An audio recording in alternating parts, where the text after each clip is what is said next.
ಮಸ್ಕಿ ಮಾರ್ಕಂಡಯ್ಯನ ಭಕ್ತಿ ನಮಗೆ ಆದರ್ಶ. ಡಾಕ್ಟರ್ ಲಕ್ಷ್ಮೀದೇವಿ ಮಸ್ಕಿ. ಋಷಿ ದಂಪತಿಗಳಿಗೆ ಜನಿಸಿ ಅಲ್ಪಾಯುಷ್ಯ ಪಡೆದ ಮಾರ್ಕಂಡಯ್ಯ ಜನಿಸಿದನು. ಆದರೆ ಇನ್ನೂ ಮಗುವಾಗಿದ್ದ ಮಾರ್ಕಂಡಯ್ಯ ಕಾಡಿಗೆ ಹೋಗಿ ಶಿವನನ್ನ ಭಕ್ತಿಯಿಂದ ಪೂಜಿಸಿ ಯಮಪಾಶದಿಂದ ತಪ್ಪಿಸಿಕೊಂಡು ಚಿರಂಜೀವಿಯಾಗಿ ಉಳಿದ ಎಂದು ಸಿಂಧನೂರು ಪದವಿ ಕಾಲೇಜಿನ ಸಹಾಯಕ ಪ್ರಾಧ್ಯಾಪಕರಾದ ಡಾಕ್ಟರ್ ಲಕ್ಷ್ಮೀದೇವಿ ಹೇಳಿದರು.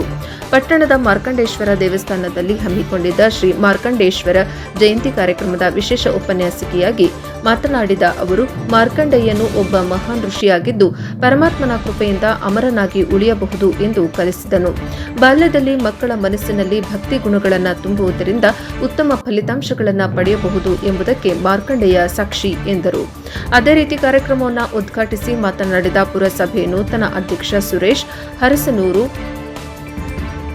ಹರಸೂರು, ಯಾವುದೇ ಸಮಾಜ ಏಳಿಗೆಯಾಗಬೇಕಾದರೆ ಶಿಕ್ಷಣ ಮುಖ್ಯ. ಈ ನಿಟ್ಟಿನಲ್ಲಿ ಸಮಾಜದ ಪ್ರತಿಯೊಬ್ಬರೂ ತಮ್ಮ ಮಕ್ಕಳಿಗೆ ಉತ್ತಮ ಶಿಕ್ಷಣ ನೀಡುವುದು ತಮ್ಮೆಲ್ಲರ ಕರ್ತವ್ಯ ಎಂದು ಹೇಳಿದರು.